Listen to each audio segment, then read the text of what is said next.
It has to be something on another level, what you're talking about, for it to really resonate with somebody that's sitting at home on their couch versus somebody in the club that's watching and laughing. So those is really like the main components when it was like, I want to be great. I want to grow as an artist, and I want to make sure whenever I start putting out specials that people like, nigga, that's a classic. That's the one.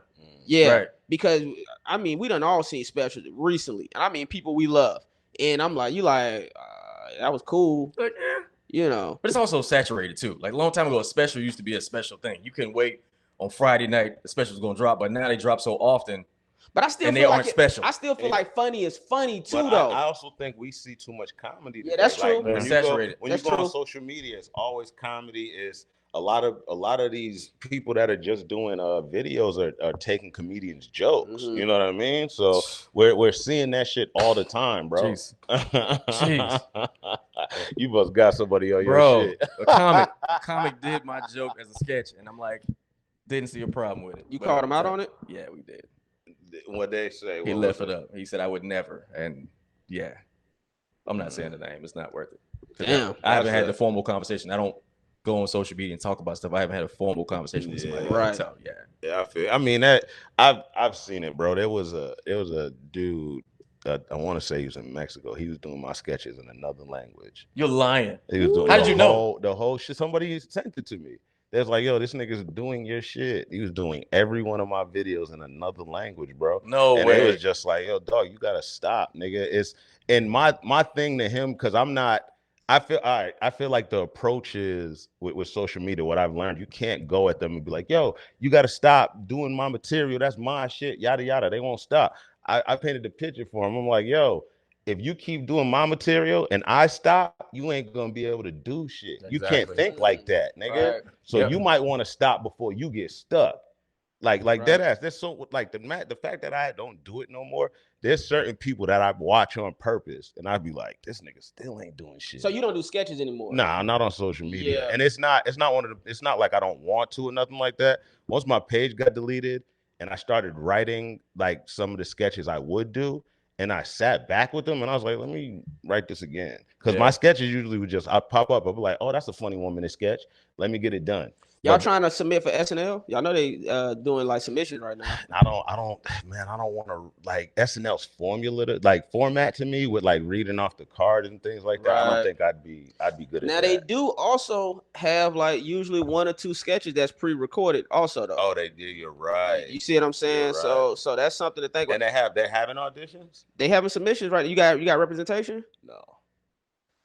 See, because I think you can. But I can get in though. Like you fucking Sam J. Yeah. He said you fucking Sam J. I was like, wait, you what? Fucking Sam J. No, I'm not. He's fucking Sam J. Fucking feelings. So this is what I'm gonna say to you. See, this might be it. See, again, this is on some me not being a hater, want people to succeed type situation. I know. That's dope. You even said it. Exactly. Yeah, exactly. I know for a fact. Most people that book SNL is by referral. It's not through the cold submissions. So people like my reps want me to submit and all that stuff. I might, maybe not, right? But I know for a fact because I listen to so many podcasts with SNL members and stuff like that. I know most of them. I asked Sam J. They wanted me to submit. I said, yeah, I'm thinking about submitting a writer's package. I said, what you had to do when you did your writer's package? She was like, I didn't audition for SNL. You said somebody saw her performing, I believe, at Just for Laughs or something, and asked her to do SNL. That's how that shit really works. So I said 10% talent, 90% relationship. So that being said, Sam, they love Sam J. Absolutely. So if you put together 2 to 3, they want a commercial parody sketch and they want a topical pop culture sketch, and 1 other sketch. Just 1 random shit. Yeah. So that's what I'm saying. Like they wouldn't get you though. I feel like they'll put you in a box. But with that though, like I've my thing is when it comes to things like that, I know like Little Rel, I wouldn't have went to Little Rel and pitched the Magic Johnson sketch. He'd have been like, nigga, you're crazy. Yeah. You know what I mean? That you seen the Magic Johnson? I haven't seen that one. It was a sketch where it was during All-Star Weekend, and it's it's me and my girl. Like I wake up and she's like, yo, babe, I cheated on you All-Star Weekend. I'm like, for real? Like you cheated on me and shit? She's like, but it was an NBA player. I was like, which one? She's like, you have to guess, but it was a Laker. I was like, you slept with Kobe? She's like, nope. I was like, Shaq? He's like, nope. And I just start going down names to the point I'm like, Derek Fisher, bitch. Like, who you fucking? Like, you better not say who the fuck I think you are. But I couldn't pitch that to Rel. You know what I mean? Rel was like, nigga, that's insane. I'm not doing that. Right. But with shit for SNL, absolutely. Like, so, I think I would put shit in and make them be like, holy shit. Yeah. So that being said, if I was you, I would write up them sketches, three sketches, right? Because they want, like I say, commercial parody, topical, like pop culture, and then whatever you want to write. And have Sam J say, yo, this is my homie. If he fucking tours with me, I think he'd be great for SNL. Right. And I think you have a real deal shot. Absolutely say less. And they just want them written out. You know, the proper format. You know how the proper format, you got a final draft? No, nigga, I'll write it and record it. I'll like, here's a visual of what it would look Woo! like. That's the shit I'm talking about. Yeah. Right. That's the shit I'm talking about, bro. A little seasoning on it. But absolutely. See, that's how people don't realize it's take that extra shit. I had a last minute callback, right? First of all, me auditioning was last minute, but my callback was that I said, yo, they gave me extra scenes. I said, I have to memorize this. I said, I can't be reading all, because at that time I was still sometimes reading all paper, whatever. Right. I said, I have to memorize this. For a network show, absolutely. For a network show. There can't be any me reading. I said, if I want Rush Hour, I have to have all 4 of these scenes memorized. Yeah. And I fucking spent the whole day memorizing and shot that shit that night. But it took that extra thing. Jamie Foxx talks about that when he did Any Given Sunday. When he first went into audition, the director was like, you too loud. You're a sitcom actor. You're doing too much. And then Jamie went off, shot his own video of him being the quarterback. I'm Willie Beeman. Oh, the ladies screaming, whatever. Yeah. That's what helped him get Any Given Sunday. So be that extra shit. So you saying, not only am I gonna write it, I shoot it too. Yeah. Let's do July 15th. Yeah. Do that shit. Yeah. July 15th. You got a whole month. That's too much time, to be honest with you. That's way too much time. Because I'll probably think of the 3 now and punch them up before the fucking July 10th. Nigga. Good. You know what I mean? Yeah. That's what you do, bro. You got more. Good. Absolutely. You got more. Do that shit. Nah, you know what? That's actually, I'm glad I came here today just for that. That's why you came here. You know what I'm saying? He was like, otherwise it was a complete waste. He was like, otherwise I wasted my goddamn besides that and the guitar fight, nigga. Niggas pronouncing your name wrong and shit.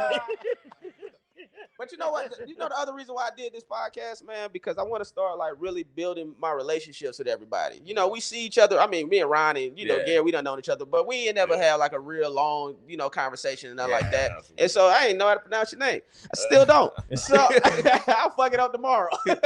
But I really wanted to like. Great job, Reedo. Like what? Reedo's phenomenal. But no, man. But to build these relationships with y'all, you know what I'm saying? Because like you said, this shit is about relationships. Yeah. But also I feel like sometimes if you don't converse with certain people may have the wrong idea of you. And it's not until you can actually have that time to talk to somebody. You're like, damn, this nigga cool as shit. Like I would have never known that if I didn't actually try to spark a conversation and really reach out and talk to somebody. But that's also maturity too. A lot of times you hate people because you don't know them. Yeah. And you have to know somebody. In this business, sometimes you gotta be a little cocky. You gotta flex on them a little bit. Like bro, you got more credits than almost anybody in the game. But for you not be able to get up, sometimes you gotta bro, do y'all know who I am? You know what I'm saying? And I still don't even pull that card, bro. But sometimes we gotta do it. I gotta learn that too. Because sometimes I'm like, the fact that I'm not in at the Comedy Store, the fact that the Laugh Factory don't have me performing in Hollywood, they had me at the nobody wall. They had me on Long Beach, right? And I'm like, do y'all know what the fuck, Yeah. And some of them don't though, because that's also tells you the reach and the lack of reach traditional TV still has. Some of the motherfuckers probably don't know I did Rush Hour and MacGyver. So it ain't even that they hating on me. It just simply they don't know. They don't know. You see, a whole celebrity and nobody knows. I'm a whole celebrity that no one knows. But I told my wife or somebody that was I'm a celebrity for people that know me. Yeah. But I guess that's every celebrity if you really want to break it down. Yeah. You know what I'm saying? But it's like that's the time we live in though. Yeah. That's how you get your fan base. Yeah. Because people that know you and really know your legacy, like they rock with you. And they'll rock with you forever. And the new fans is the one you gotta. But I'm a celebrity without a fan base. Like I'm building a fan. You really don't? Man, yes, bro. I got about 12 fans, bro. But one there's no way that's you got way more than that. Yeah. But I feel what you're saying. I feel like the TV generation and the social media generation is just two different things. Totally different. Totally different. That's all it really is. And you a lot of things, but they haven't seen who you really are. Because your TV character versus who you really are. Like me, I did a lot of black TV stuff, and I've done a lot of mainstream stuff, but I've never done anything where these people get to meet each other so they can buy tickets to come see me. But that's why I'm trying to develop my own TV show now. Well, I am developing my own TV show now, stuff like that. But it's like, yeah, and my problem too is I'm always on, like, for better or worse, these network shows, but I can't really do me. See, Martin at least had Def Jam, so people kind of knew. Bernie Mac had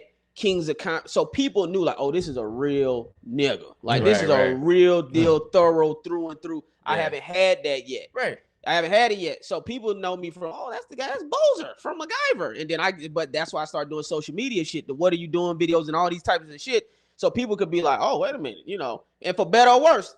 But I want fans that's fans of me. I don't want you to just be in love with my character. No, you need to be a fan of Justin Hires. And this is how Justin Hires talk. I'm talking in the third person. I'm Ron G. But sometimes you got to do the black show too, because you've done very mainstream shows. We don't know who you are. Exactly. Right. But when we know who you are, that's when you take off. Well, that's what I want to do. I'm trying to do whatever my black shit is. Like, I'm trying to do my Atlanta or my Martin. Like, that's what I'm trying to do now. What you about to say, Gary? Well, one thing I can say that I honestly respect about you is, in view of the fact that you went through that, you still maintained who you are. Like, you ain't walking around bitter. You ain't saying fuck Hollywood. Right. Or you ain't saying none of that. That's some, admirable shit. And you went mainstream first, which is different. Right. Yeah. You know what I'm saying? You usually have to grind it out in the hood and then you cross over and become mainstream, but you did mainstream first. And I feel like now you're connecting with the black fan base, even though that's how you started in comedy. Right. But shit, you came in doing MTV, so white people. Yeah. That's been his path, man. That's been his path, man. Hey, man, it is what it is, man. Hey, they tell you, your fans gonna find you at the end of the day. So for better or for worse. But I mean, yeah, man. But yeah, I am actively like trying to do certain stuff to make sure like black people know, like, yo, I fuck with y'all. Y'all may not fuck with me yet because y'all don't know who I am. Right. But I would love to have like 85. I would love to have fucking how they got the people. Man, I remember running to Carlos Miller years ago at the airport. And I remember he only had 500,000 followers at this time. And I was on MacGyver at the time. And he was like, Carlos was like, man, you a hood legend, man. He was like, you a hood legend. You on MacGyver, bro. Everybody used to watch MacGyver back in the day. I said, bro. I said, I thank you. I said, thank you. I said, bro, I got 30, at the time I had like maybe 30, 40,000 followers. I said, bro, I got 40,000 followers. I said, bro, you got 500,000. You have the people behind you. That's what really matters. Mm-hmm. Because if you have the people behind you, you can never be denied. You'll always work. Proven. Even if you ain't on TV, you always work. You always work. That's a fact, right? Yeah. But you know what I think he's saying, though? It's one of them. All right, I look at it like this: having 500,000 followers, then going to that audition, it's game time, nigga. Like all that shit out the window. And then you go up in there and you're 40,000, nigga. Don't fucking matter. It's game time, nigga. All that shit go out the window. We live in a different time. No. For him to be in the room, proven track record, absolutely. And to prove it. I get where Carlos was like, nigga, you a legend. Yeah. Because it's like you went into the game and won. We over here playing by our own rules, making our own rules. Yeah. You know what I mean? Like my social media was at like 7. My Facebook's at like 6 now, 600,000. And it's just like, all right, this is cool, nigga. But when I jump up to an audition, it's like, yo, I don't got none of that. It's a whole new fucking game, dog. And then you walk into these rooms and you're just like, nah, that nigga's polished. He knows every word. I got to look at the paper. He's doing this. He's doing that. I feel like when Carlos, because I feel the same way. There's certain people that's just like, nigga, you a fucking legend, bro. You did it. You beat that part of the game, the part that we trying to get to. Right. You know what I mean? So, and it's levels. Yeah. Because I'm sure there's a part of what he has that he would want that you have. Yeah. And a part of what you have would want what he has. That's a fact. I used to say that everybody want what somebody else got. Yeah, absolutely. Right. It just is what it is. Because be able to sell out an arena, not a bad feeling. Oh, exactly. Or can make residuals that's like, can pay somebody mortgage, like it's a trade-off. Mm-hmm. Right. Yeah, I remember when I was doing Rush Hour, and I remember Batch. Yeah, he came on set one time. He was like, man, shit, I auditioned. I wanted to be doing this. And I'm thinking, hey, you got 10 million followers. You won. Who fuck about who? But everybody won. Right. Yeah. Somebody else got. Absolutely. There's certain shit that at the end of the day, before we started getting followers, whatever we're doing, we was trying to get there. You know what I mean? I wanna be one of the comics that are selling out arenas. I want to be